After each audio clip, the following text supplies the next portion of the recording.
start, Justin? There we go. Now I'll turn it over to you, Justin. Excuse me. I'm good for that, Lindsay. And I really like the addition at the end because, like you, I like land acknowledgements.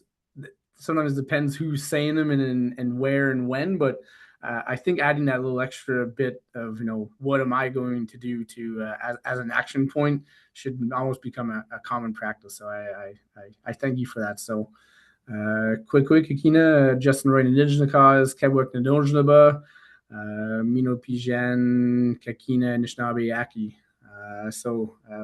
Hello everyone. My name is Justin Roy. I'm from Kebaowek First Nation, and I welcome you virtually to unceded Algonquin territory.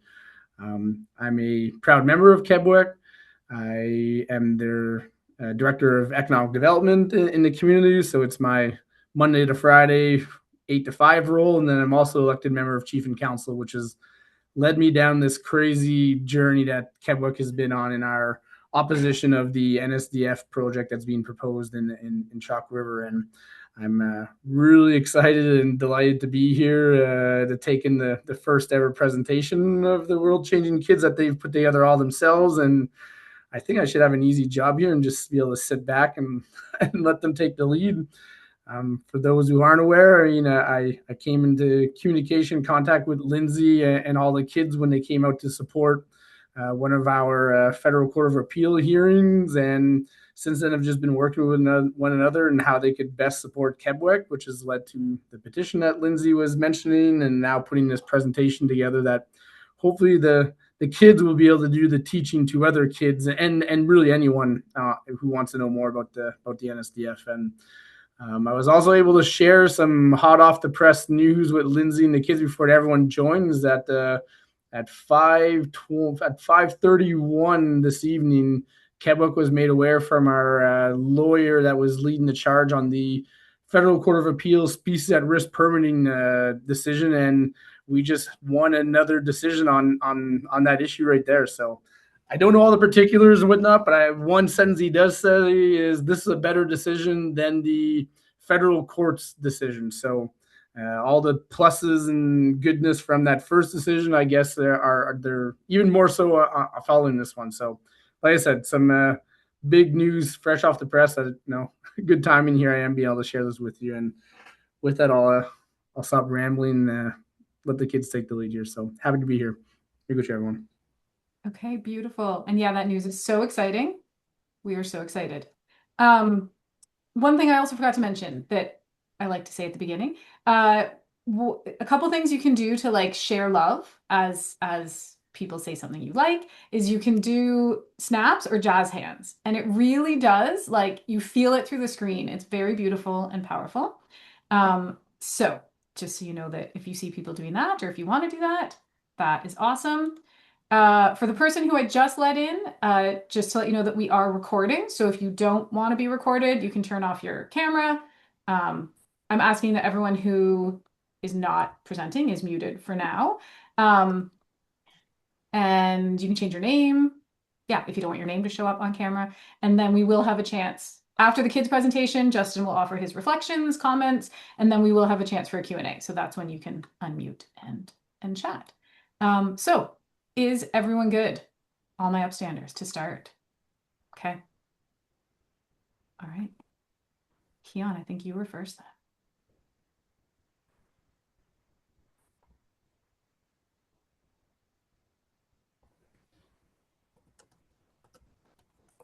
Hi, we are the Upstanders. I am Keon. My colleagues are Izzy, Hugh, Ruby, and Heru. We are presenting to you today about the nuclear waste dump at Chalk River and Kebaowek First Nation's fight against it. We are doing this to help protect the Kichisibi. Kichisibi is an Algonquin phrase meaning Great River or Big River. It is the original name for the Ottawa River. This presentation was created by World Changing Kids in collaboration with Justin Roy, Councillor at Kebaowek First Nation.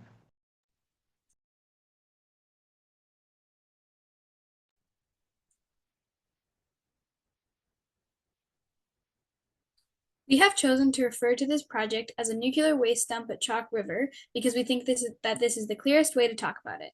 You will see in some of the text that it is also referred to as a near surface disposal facility or an NSDF.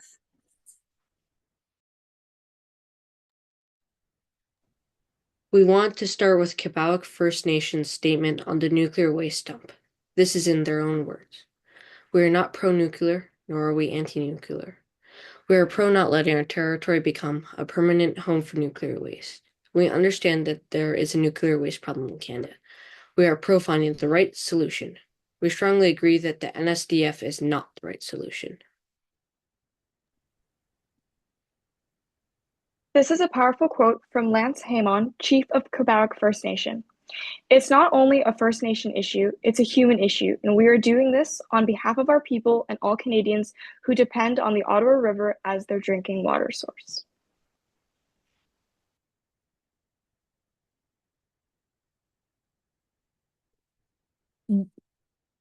What is the Chalk River Nuclear Facility?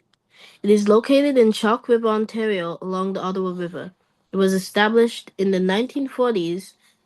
Scientists at Chalk River developed the first domestic nuclear reactors, aided development of the first atomic bombs, and produced isotopes used globally for medicinal purposes. It was built on unceded Algonquin territory without consent.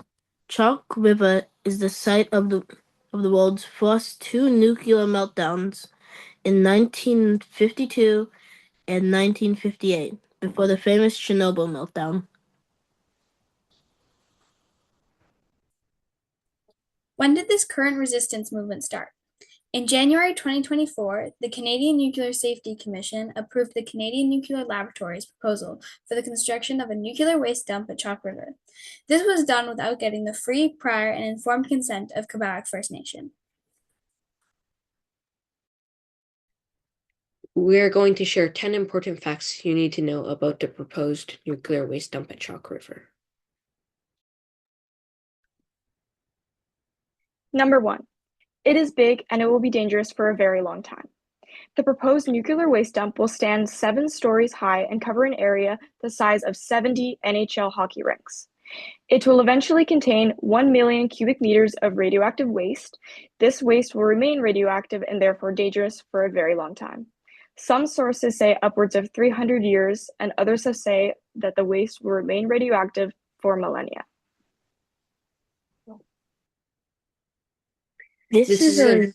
Sorry, go on ahead.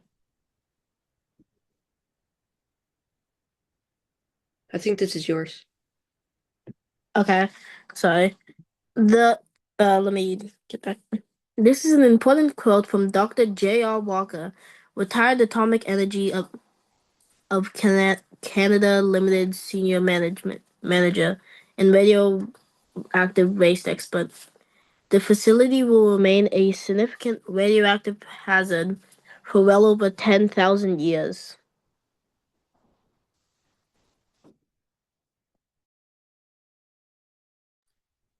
Number 2. Hazardous and radioactive waste will inevitably leak into the Ottawa River. The proposed nuclear waste dump is built 1.1 kilometers away from the Ottawa River, a drinking water source for millions of Canadians. This proposed site is located above porous and fractured bedrock with high rates of groundwater flow into the Ottawa River, increasing the risk of hazardous and radioactive waste leaking into the river.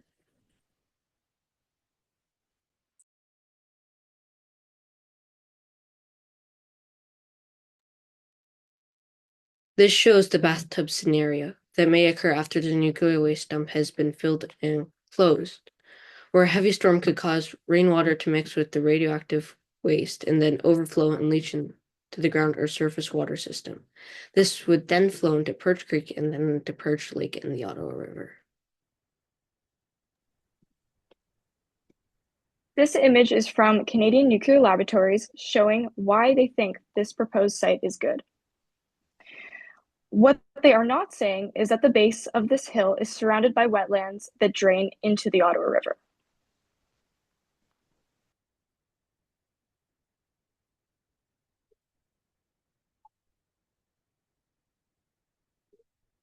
Number 3. The proposed nuclear waste dump will cause harm to the land and animals. The proposed dump would require the destruction of 91.4 acres of old-growth forest.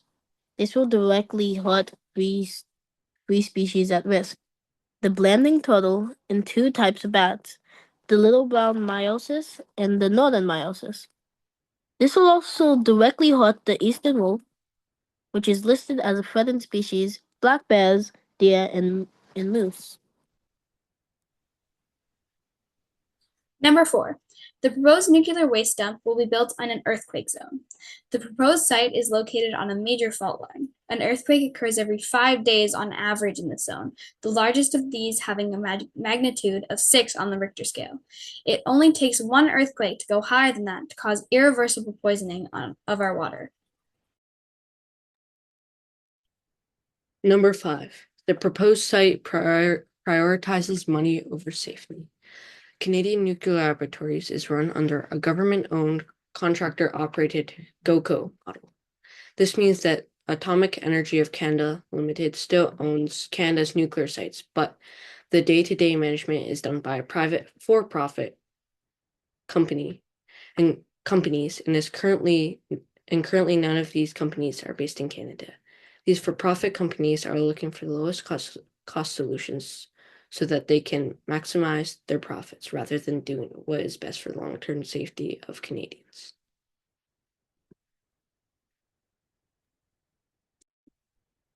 Number 6. Former Chalk River employees say the waste classification system can't be trusted. Any waste created before the 2000s was not properly labeled and is a mishmash of intermediate and low-level radioactivity. Intermediate level waste should be buried tens to hundreds of meters underground, not in near-surface disposal facilities like the one being proposed at Chalk River. Number 7. Waste was Number 7. Waste was reclassified after the first dump proposal received backlash.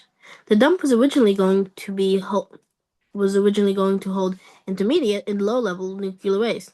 Many groups argued against this, so Canadian Nuclear Laboratories changed their proposal to say they would only accept low-level waste. Then between 2016 and 2019, about 90% of intermediate-level waste inventory was reclassed as low-level.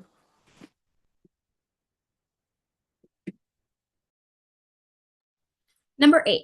Canadian Nuclear Laboratories' past handling of toxic sewage leaks into the Ottawa River does not provide much confidence that they can be trusted with potential future problems. Chalk River had a toxic sewage leak from February to April 2024, yet did not inform the public until late March. Canadian Nuclear Laboratories claimed that the discharge from the sewage treatment facility did not pose a threat to the environment or the public, yet 100% of the rainbow trout directly subjected to the effluent died over a 4-day period.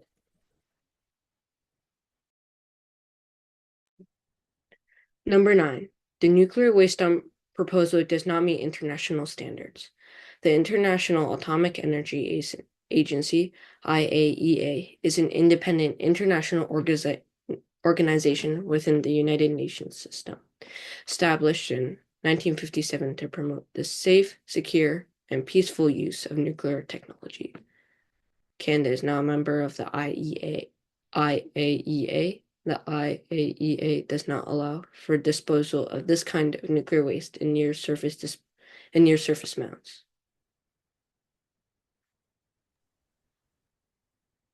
Number 10. Canadian Nuclear Laboratories, CNL, did not follow the Species at Risk Act. Under the Species at Risk Act, CNL needed to prove that they considered all reasonable alternatives for possible locations.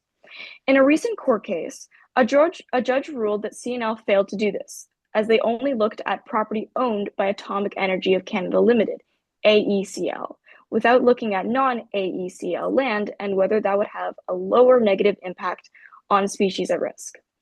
Using land they already owned would lower the cost and increase the immediate profits for CNL. But what about the long-term safety of the water and animals? What can you do to help? Sign the e-petition at the House of Commons, collect signatures using the paper petition at the House of Commons, use the template to write a letter to the Prime Minister, brainstorm other ideas to show your solidarity with Kebaowek First Nation. There we go. That was beautiful. Yay! Upstanders. So I'll just add one thing, and then Justin, I'll turn it over to you if that's okay. We did this presentation. Actually, it was Heyru, who was the last awesome kid there who was just speaking. I went into his school, and him and 3 other grade 6s presented it to a grade 4 class. And this was kind of our, our test case to see, because our goal for this presentation is it's sent out across Canada. Kids can take it, practice it, do it with their class. Then their class can sign the petition, get 25, 35 signatures, send it into Leah Gazin, and every time she has the opportunity, she'll read, like she'll say, I have, X number of petitions about this, and she can read the school's name. And then I think, because I've done this before, you can get a link of her reading that, and then you can send that back to the kids so that they see the loop of like how powerful their voices are. So we were practicing it, we did it, and I have to just tell you one of my favorite questions, and just shows that these kids really get it. As I said, they were presenting to grade 4s, and one of the little girls, after that slide about the fish dying because of the toxic sewage, the toxic effluent being released, the little girl raised her hand and asked if anyone went to jail for that. And that was my favorite moment of that presentation. I mean, I had to say, unfortunately, no. There's, the consequence was, I think, a fine. And then I mentioned later that Layla Stats, a wonderful Mohawk activist and songwriter and filmmaker, she went out to Wet'suwet'en, I think that's how you say it, and was standing, on the bridge to protect the water. And she got arrested with some other Indigenous land defenders. So the difference between the people polluting and killing the fish don't get arrested, but the land defenders, and specifically Indigenous land defenders, do get arrested. So that was a fun lesson to give the kids, and that question was my favorite. And Carrie loves Layla. Yeah, it's pretty powerful. So that's it, Justin, over to you, and then you can comment and add and whatever you want to say. Well, first off, again, my hat's off to you, Lindsay, and all the kids. I mean, that was great. It just listening to, again, I'm an emotional kind of wear your heart on your sleeve kind of guy. So not gonna lie, you definitely brought some tears of joy to my eye just listening to you. And again, with our new FPIC process, our rights and responsibilities assessment law, it called for the creation of an assessment committee. And I know just having that assessment committee come on board and be so active and doing all that they've done, and even more to come. I know for myself, it created like a big ease of the load of the burden. Not that it was just mine to carry myself, but from a Quebec perspective, it felt like that. Not knowing I wasn't by myself. So having this assessment committee on board to share some of that burden, it's been a huge joy. And then now again to hear a bunch of youth and a little youth activists really, spreading the same knowledge and informing other kids so they could come up to their own opinions, really is a beautiful thing to say. So and I know it's not easy. Public speaking has always been something that's come easier for me, hence why I get stuck doing it a lot now. But I've had staff working here for a long time that still refuses to want to put themselves out there to speak in front of a crowd of people, or whether that's physically or virtually, because I know it's not easy. So for everyone in here, all the upstanders, world changing kids, for you to be able to do that, especially on a topic that's not easy. You're not just doing a simple grade school project on an animal or something that you care about. This is a very highly complex subject. So I really applaud you, and I look forward to helping you keep refining it and working towards making it even better. Not that it's not better, but I mean, always trying to just make sure the message gets better and better and better in the way you deliver it, so that you just have more people listening to your little big voices, if I want to put it that way. That was awesome.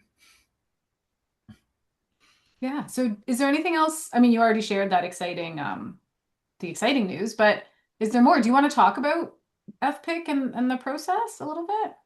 Yeah, no, for sure. So, for everyone listening, again, with the Justice Blackhawk decision last year that we won from our judicial review, so from federal court, to really put it simply, it asks Kebaowek to do two things. All parties to do one, but Kebaowek to do two. And one of those was that you got to go back and you got to do consultation with through the lens of UNDA to see Kebaowek's free, prior, and informed consent. Kebaowek did not have a FPIC, a free, prior, and informed consent process prior to that decision. We always envisioned having one and wanting to do one, but just never had the time or capacity, resources to do so. But having a court order, in short, kind of say you need to go back and do that, and then we have to put some pen to paper, pen to paper. So over the course of last year, May, all the way until we adopted this new FPIC process, we worked really tirelessly with the whole community.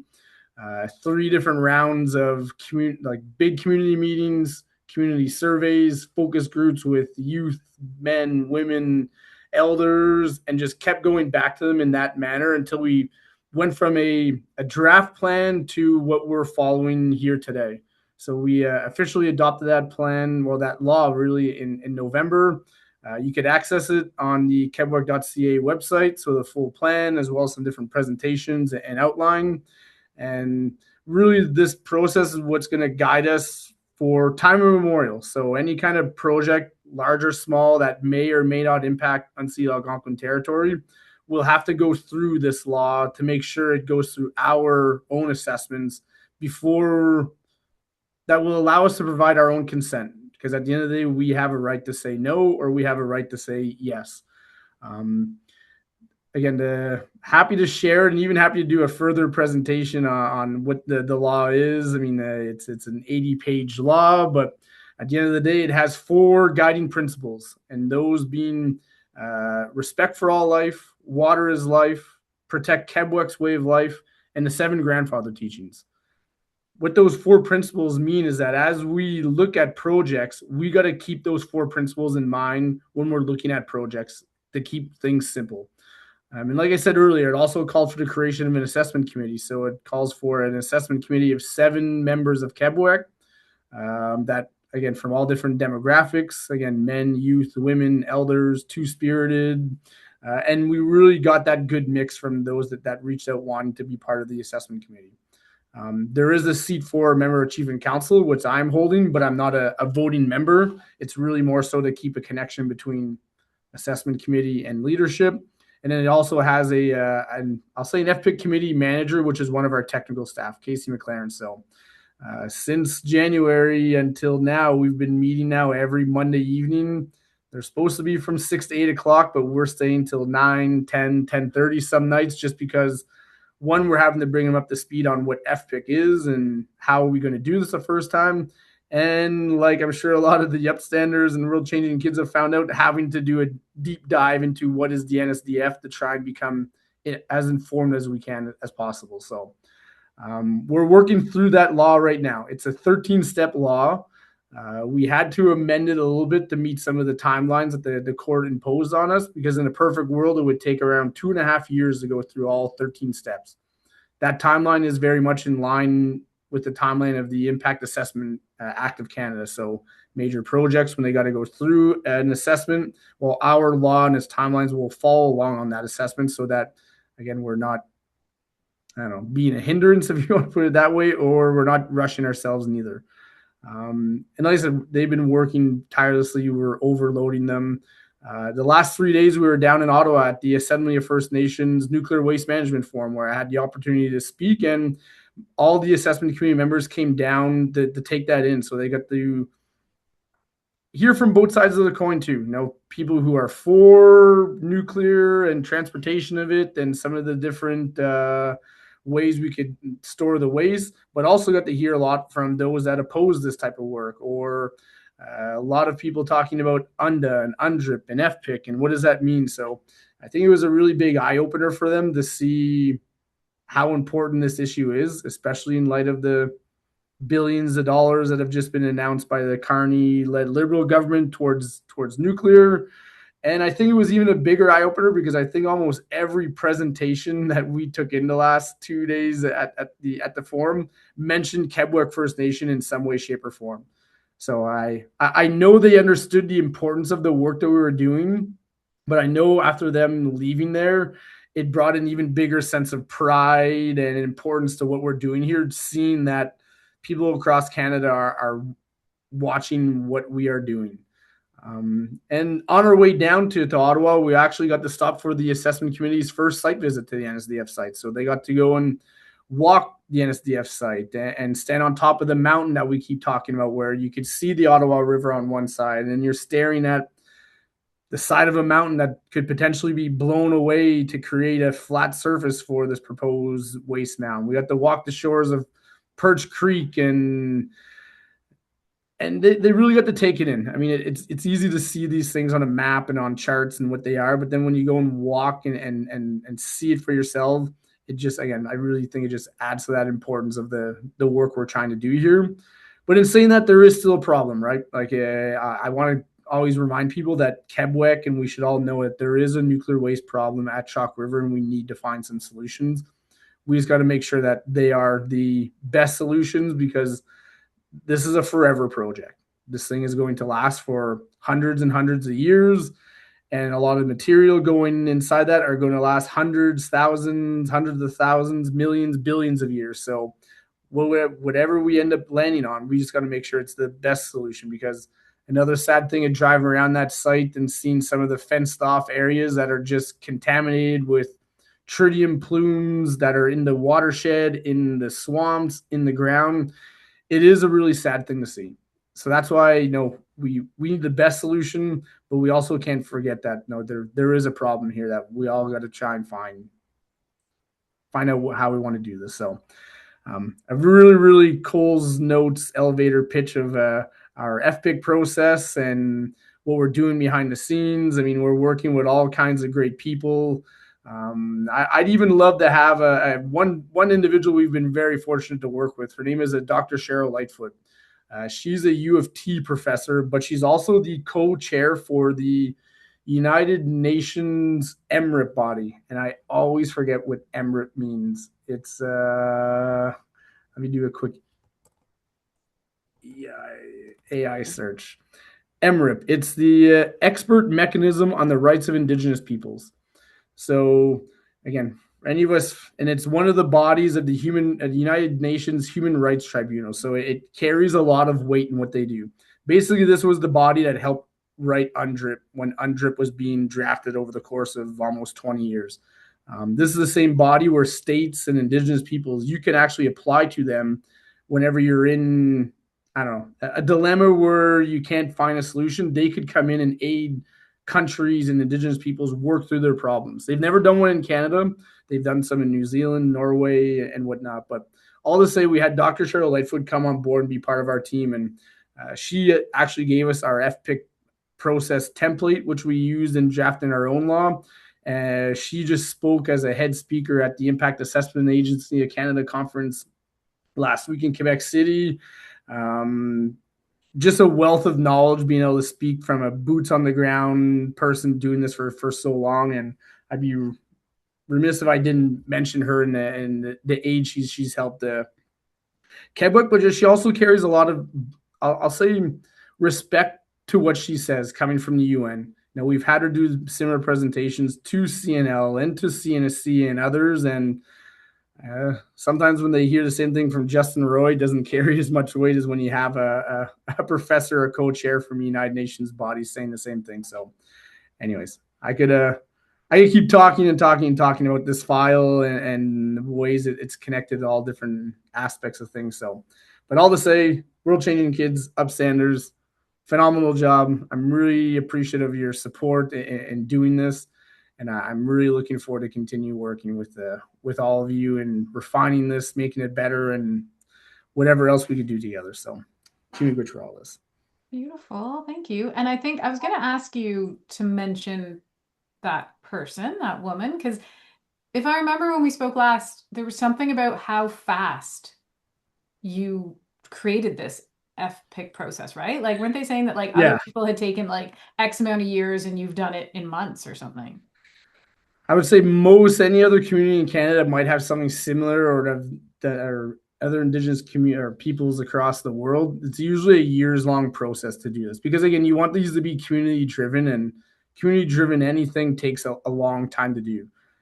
So the fact that we're able to accomplish this in a matter of 5-6 months over the course of a summer was really outstanding. And sometimes not that we rushed it, we had no choice but to expedite the work.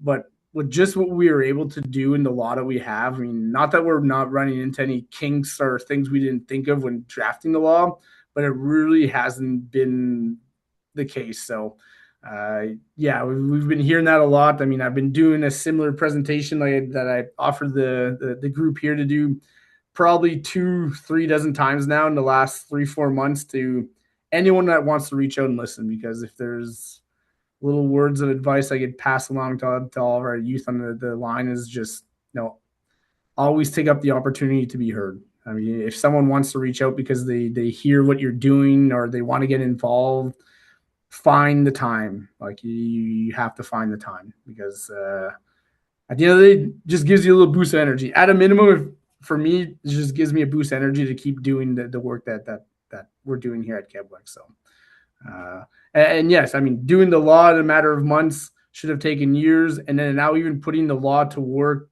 to do consultation through the law should be another years long effort, right? Because again, we're talking about a huge project that's been ongoing for 10 years now, which I also understand is a problem that governments are trying to use now in the news, that we got to try and decrease assessments and make things faster and quicker, and we got to get bigger and better because of the United States and Trump. But at the same time, when we try and do things too fast is where we lose perspective of things too, and things fall through the cracks, or we don't do things thinking forward as much as we should be. So yes, a lot of what we're doing should be done over the course of years. We're somehow managing to do this in a short time frame, and we'll keep doing this good work. And that's why I said all these little bits of support helps us when we're doing that work, because it is overwhelming. It is a heavy burden, but it is rewarding at the same time too.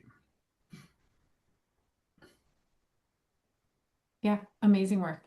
And I had messaged Hugh in the background and said, can you put in, there we go, beautiful. I was just going to do that, but you've beat me to it. That link that Hugh just put in the chat is our UNDRIP presentation. So if anybody doesn't know about UNDRIP yet, this is where we kind of started our learning journey, because Gilbert White Duck said we should do this. Just like Leah Gazin said you should do a petition. So we just say yes to whatever people propose to us, really. So this was our beginning of our journey. So we did a similar presentation about UNDRIP, the United Nations Declaration on the Rights of Indigenous People. We brought in Gilbert White Duck and presented to him, and then he gave his comments and feedback, and that whole clip is up there, and that should be the link there in case anyone wants it. Yeah, so 17 minutes left. Questions, comments? I mean, we have amazing work, you folks. Thank you, Joan. Anne put in the URL for KFN FPIC policy, so that's excellent. Yeah, there's thanks and appreciation in the chat. But does anyone have any questions that they want to say? Yes, and Izzy might have to go. So one of our upstanders, Izzy, was double booked and stayed for a bit, but has to run. So if you're leaving, goodbye, Izzy. Thank you. You're amazing. Thank you so much, Izzy. Great job. Yeah, yay. Yes, Letitia, go ahead. I am so impressed with all your upstanders. What an amazing job they've done on a really highly complex topic. But I'm not surprised. I had a class of grade 6 kids that studied the free trade agreement for 9 months and debated it with the lawyers who drafted it and with the minister responsible for it, who was so upset he knocked over his chair and walked out of the room and slammed the door. So yeah, kids are awesome. Kids can do anything. They just have to be allowed to go for it, right? My question is, does this kind of problem with getting rid of nuclear radioactive waste not send a message to the powers that be that maybe they need to stop depending on nuclear energy to begin with? We have to stop creating this waste. But they don't seem to be kind of putting two and two together of, wow, we have a huge waste disposal problem, storage problem, and oh, we're going to build, massive nuclear reactors to create more energy at a huge cost and forget renewables. Anybody have anything to say? I'd like to hear from the kids. What do the kids think about the continued use of nuclear energy to create power for us? That is a great question. Do any upstanders want to jump in and answer? Yeah, Keon.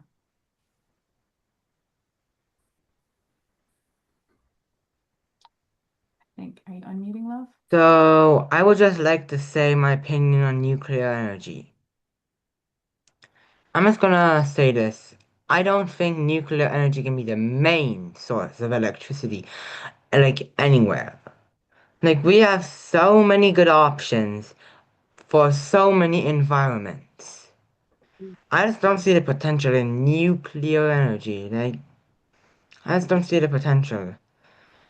With the waste and just, and how, like, we have much simpler and much easier and much more innovative, how do you pronounce it? I forgot. Innovative.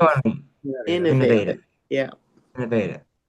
Yeah. There's so many options like that, and then there's nuclear. Yeah. Well, it gives me great hope that somebody your age knows that and is so smart about it and knows how to express it. Congratulations. And thank you for all you're doing. Any If I other could just upstanders? add one key piece just for my own experience why they want to do this. It's sad to say, but it's because of the money that could be made generating the waste. I won't name drop, but I've had a president of one of these corporations basically tell me, and it always reminds me of a TV show like House of Cards, backdoor dealings. And it was basically, Justin Kebaowek, there's no real money to be made with this NSDF project. We're just trying to clean up the sites. We're trying to tear down old buildings that are at the site. And then by being able to tear down all these old buildings, it's going to make new space so that we can do new nuclear development and do new works. And this is where all the jobs and the money is. And so it was basically saying, let us build our waste dump and we could promise you money and jobs by what will come after having the waste dump. I mean, and like I said, I was at AFN Forum and I got even this one, I'll say, a heated discussion with an industry person from the NWMO. That's the organization trying to find a willing host for the deep geological repository. And he stood up in front of a room of 30, 40 people and flat out said there should not be Indigenous consultation when it comes to the transportation of radioactive waste across your territories. Again, you're sitting at an AFN forum with I don't know how many Indigenous peoples from all across Canada sitting here, and you're able to just sit there and make a comment like that. Whereas 2 minutes later in his presentation, he talks about on how if one of these fuel bundles falls in the ground right here, we're all dead. So the fact that you want no consultation while we're transporting all of this stuff across Canada to where if and when it'll ever get to a DGR is just astounding. But at the same time, also told me what we all assume about this industry, right? That they're just in it to make money, and the environment and our safety are a little bit lower, or I'll say a lot lower on the priority list. So not to take Keaton's thunder, but just my own lived experience dealing with these people, why they want to do these things. One thought on that story is that perhaps like a little bit of an optimistic like twist to it is that for decades a person like that from the industry would have gotten away with saying something like that, or that's what would have been said behind closed doors. And so he still thinks he's able to, but like he's not. Like things have changed. And there are people who are saying this is the more we learn, like anybody who I tell about this, they're like, what? That's going to go, barely underground on an earthquake zone by the Ottawa River. And they didn't consult Kebaowek, and, none of this makes sense. So I'm There's hoping. only about 200 between, I think, municipalities, MRCs, towns, cities, Indigenous nations, communities, over 200 that are opposing this project. I mean, it's yeah, anyways. Yeah. I'll save some time for others that have some questions here. Yeah. Okay. We have over at Jamie's house, Lilia and Evan, we have two of our upstanders who didn't do this session, but have done lots of sessions with me. We were just wondering what the alternative places were to put the waste. So it is waste cake. No, that's a really good question, and it's a really tough one too, because when we talk about, say, consultation with Indigenous communities, we always want to try and, when we talk about free, prior, and informed consent, the consent piece is what gets all the attention all the time. No, it's a veto or is it not a veto?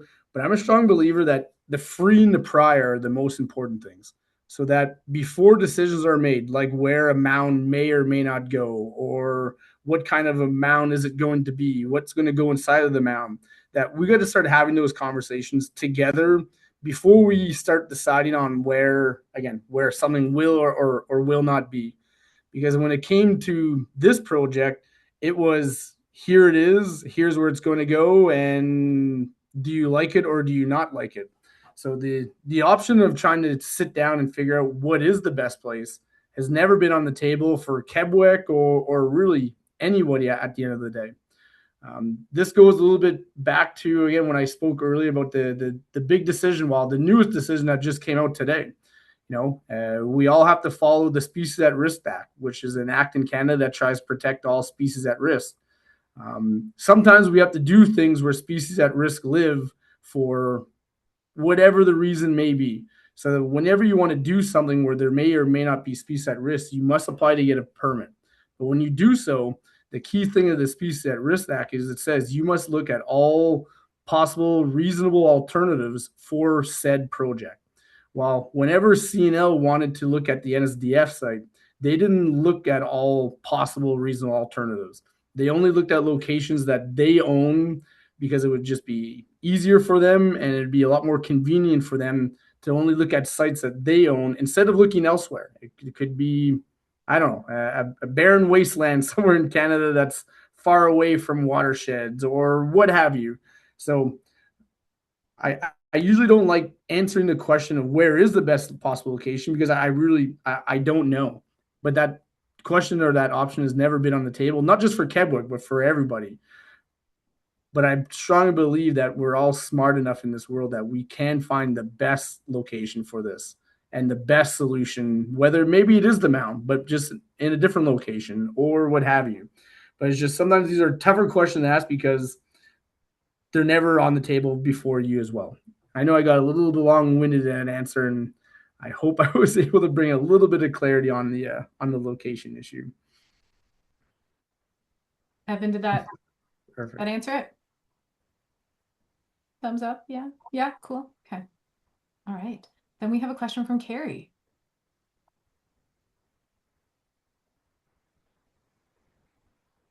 It's more of a comment, really. I don't know how to say all of this.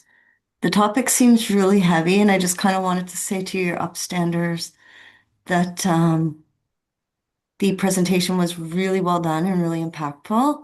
And I love the idea of sharing it out to different schools. And these things can seem really big, and maybe that your voices aren't big enough, and they are big enough. I have a friend of mine who in Nova Scotia, Alton Gas wanted to come in and they wanted to build, natural gas, but they have to have similar, it's very similar because they have to store like the waste from that as well. And it was going to pump into the Shubenacadie River, which a lot of people use. and affects our drinking water there as well. And so, a friend of mine, Michelle, and a bunch of activists built a truck house. And eventually, it took a lot of protesting and a lot of petitioning, and eventually that project got stopped completely. So your voices make a huge difference, and I think it's really great. A lot of people judge our young people so much nowadays, and I think that you are the voices. Like all of us older people are making decisions that affect you all more than they're going to affect us, right? So I'm just really proud of you all, I guess. And it might sound weird coming from a stranger, but that's the truth. And thank you. And you're not a total stranger. You joined us the day that we launched our petition. Upstanders, you remember, Carrie was there True. with one of our first 5 signatures, because that's something we learned when you launch a petition at the House of Commons, you have to get 5 people to sign it before they're allowed to like release it, I guess. So we had them all lined up. We did it live on our Upstanders meeting that day, and Carrie joined us. So thanks. Thank you. That's good. That was And beautiful. Justin, I might reach out to you because I am starting a little solutions journalism site. I worked in media for a while. I went back to school in during COVID and got my journalism degree and worked at APTN for a long while, but kind of got tired of the negative cycle. And so I wanted to start something that talks about positive things that are happening and positive changes and positive people. And so it's going to be called Capital Goods, and I might just reach out to you just so you remember who I am when I do email. Thank you. No, that'd be great. Please, you get my contact info from Lindsay, and happy to talk to positive stuff. I think I got that a few times down at AFN. They're like, Justin, you're so upbeat talking about this stuff, and it's not that I like nuclear, but I appreciate the work that we're doing, and I understand how important it is, and to me, it brings excitement to me. So yeah, happy to talk to positives and connect with you. Thank you. Okay, and we had a question from Anne and then Chantel. Yeah, I'm gonna lower my hand. I have a thought about the whole idea. It came to me as the last speaker was talking, of going to all the different schools with this information. And also, Letitia, I mean, yes, this information is really deep and very heavy when you first hear it. And I'm sure each one of the upstanders who's been involved in this is aware of that. A long time ago, I was involved in a survey, a research study that asked first-year university students, people who had graduated high school, what they knew about Indigenous people, to see what their education had given them on the topic. And a lot of our survey dealt with all the forms of cultural genocide, and also in particular the residential schools. And in our field study, our first study of how well the survey worked, many people were extremely depressed. Their comments were how hard it was on them and how. So we actually wrapped into our research study when we did it, an opportunity for students to talk about what they were feeling. So I just wanted to pass that along. And then I have a question for Justin, and it's not strictly on this topic, although it's very related. Justin, you're probably aware of the recent release from the federal government on their, what did they call it? They call it, I'm just gonna, this thing they call Getting Major Projects Built in Canada discussion paper. Yeah. Yeah, okay. And you must also be aware then that they seem to have a lot more confidence in the CNSC than I have, and I suspect you have. So our group is writing on the topic.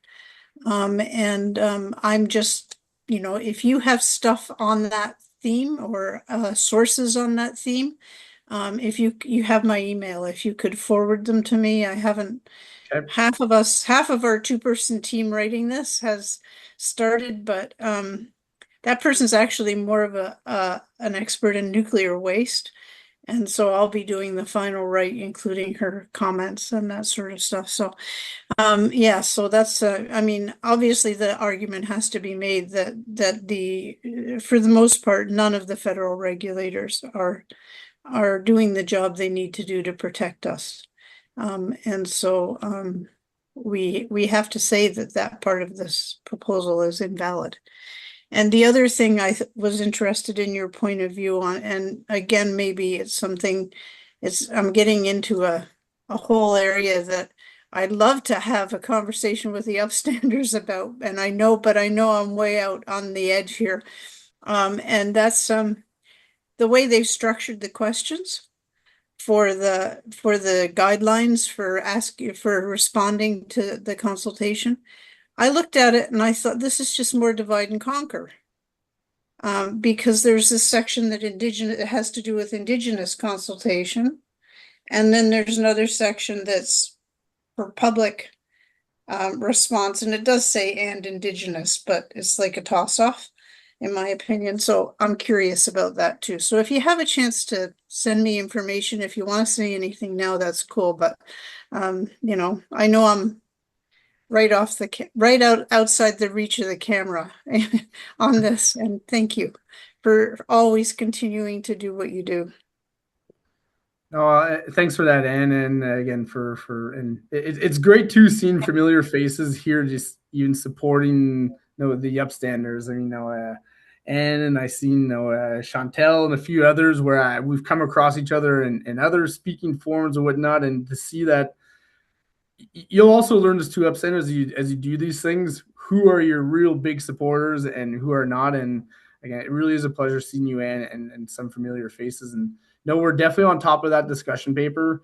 I know the team, all the Roseannes and the Carries, are working towards the comments and making that deadline, which I think is the 7th. I'm correct, yeah. Right? So yeah, no, I'm happy to send some comments or whatever we're putting together over your way. I mean, for us, it's going to be a lot of the same comments we've been submitting to ROR hearings for the CNSC, because at the end of the day, they are not capable of doing full-blown assessments for all things nuclear, and we're going to do our best to make that as clear as we can. So yeah. Happy to get our word in overdue, so we're strength in numbers and sharing a voice here. Anything you share that's not published we're not sharing it with anybody, but it'll just help me formulate my arguments. And for the upstanders who might not be aware, the Canadian Nuclear Safety Commission is supposed to regulate how nuclear waste is handled. And perhaps you all know this, but they haven't been doing the job. They have never once said no to a nuclear industry corporation for anything they propose. So, and just to quickly add to, and I know we got to meet, and for everyone on the call, we got to meet Randall Kagi.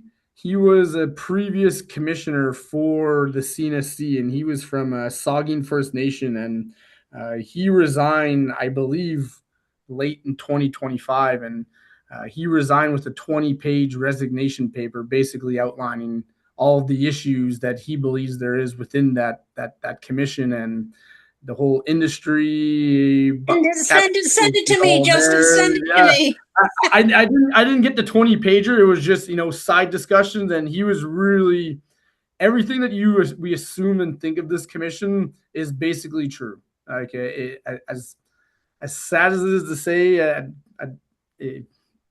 it's all real stuff, and getting to speak with Randall shed a lot of that light, and it was definitely on my to-do list to ask him if we get said 20-page resignation letter. But some of the things that he was sharing, I mean, it really just lends itself to what we already know, that they are a captured regulator, and they are completely out of their wheelhouse when it comes to full-blown assessments, let alone doing Indigenous consultation. That's for sure. Wow. Okay, I have so many things. Too many thoughts. First of all, it is 7:33. We were supposed to end at 7:30. Is everyone okay to stay a few more minutes? Justin, mostly you. Yeah, I can take more the last question from Chantel. I have my little girl at the house who just came home from dance that I haven't seen really since Sunday when I left to go out of town. So, but And Okay. happy to be here for more minutes. Are you okay with Chantel's question? And then I was hoping to let the upstanders have kind of, if they wanted to, so this is good, give them a chance to think about this. If you wanted to kind of comment on what Carrie said about it being heavy, like, do you find it heavy? Do you find, whatever your thoughts are on that. So no pressure, upstanders. But while Chantel's asking her question and Justin's answering, if you want to think about that, and then we'll end. Does that work? Sounds like a plan. Okay, so Chantel, where'd you go now? Chantel? I'm here. Okay, all right. It's not really a question I have for Justin. I really want to say thank you to the upstanders. And I want to help you to share the presentation with other schools, specifically by translating it into French and sharing it on the Quebec side of the KGCB. I belong to Mère Enfant, and I know they will help me do this. So that's what I want to say. Yay, thank you. And Chantel did offer that a while ago, and that email has just sat because I'm just keeping my head above water. But yes, that was when we're ready to get it translated. I will be emailing you. Thank you. That is so kind. Upstanders, did anyone want to talk about? And Lily and Evan, since you were previous, you're both previous and just not at this moment, but still upstanders. Anyone, do you want to say anything about, like, is this work heavy? How do you feel about the work we do? Keon, you want to? Yeah, go ahead, love.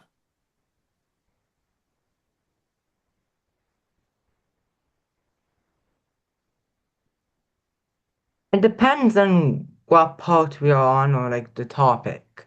But like usually it kind of is heavy, to be honest. It's not like extremely heavy, but like it's heavy, okay? I don't know how to describe it other than it's a deep topic. I really think about it. Yeah, Lilia Thank you and for sharing Evan. Keon, was that good? Did you have more to say? You good? Come back if you have more to say. Okay. All right, go ahead, Lily and Evan. Okay, so I wasn't here for this one, but I've been doing this since I was really quite young. So for a lot of the time when we're like learning about stuff like this, it's not like crazy heavy to talk about, but it does it makes you think almost. Like it's also really hard to explain because it's not like it's like not you don't feel anything, but it's also not like it's so heavy that like you're thinking about it for like the next like week and a half. Usually it's something like we're able to think about, we're able to talk about, but then we're also able to like try and think of solutions, which really helps with it not being heavy.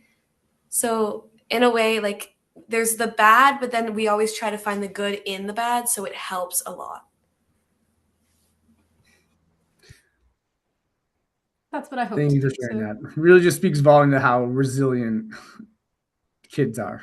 Yeah. Really. Yeah. So beautiful. We got Hugh and Ruby. Go ahead, Hugh. Some of it's definitely depressing, but just seeing like how the government just ignores stuff, but it's also nice to learn about it so that you know. That's good. Good to hear. Thank you for sharing that. Yeah, I really agree with both Lilia and Hugh. I remember when, I think it was last year, Lindsay, we first mentioned the nuclear waste dump. And I was terrified. I'll be honest. I really was scared because it just sounded like such a big, like it still is. It's such a big problem. And again, I felt powerless. I felt like I couldn't do anything. But yeah, just like talking with the upstanders and Lindsay, you guiding this whole movement, like us creating like a petition, like it really helps. And I'm so grateful to be a part of every aspect of this. So thank you. Oh, thank you. So beautiful. That doesn't get you in the feels. I mean, I don't know. You can't be a human being. I don't know. You can't. Yeah. And there's a risk while I'm doing this that like I do go too far or I do, so my whole philosophy is you talk about the issue and then you pair it with an action. So, that's kind of what I was happy to hear. They all said that helps because this is all truth and they're gonna know it. And yeah, so giving them the tools to feel like they do have power is my hope. Can I speak to that, Lindsay? Yeah. Okay, and then we'll wrap up for real. Okay. I was doing this in a traditional school setting for like 28 years. And it was always my students that brought up topics that were hard to handle, like the nuclear arms race. You know, they were very big on that and did a lot about it. But, you know, when parents would complain and say, oh, you know, we need to protect kids from this kind of stuff, the kids would respond and say, it's worse not talking about it. When adults around us don't talk about it, it scares the shit out of us because we think they don't know about the problem. They're too stupid to figure it out. They don't know how to solve it. It's more terrifying not to talk about it. And when you talk about it, but also my approach was always head, heart, and hand. You get the facts. How do you feel about it? What can you do about it? And my students always felt like they had a sense of agency, that they could do something. It made them feel a lot less worried and more engaged. And they learned a lot more too. So bravo to all you guys and keep it up. And I hope you can be doing this in your regular classroom.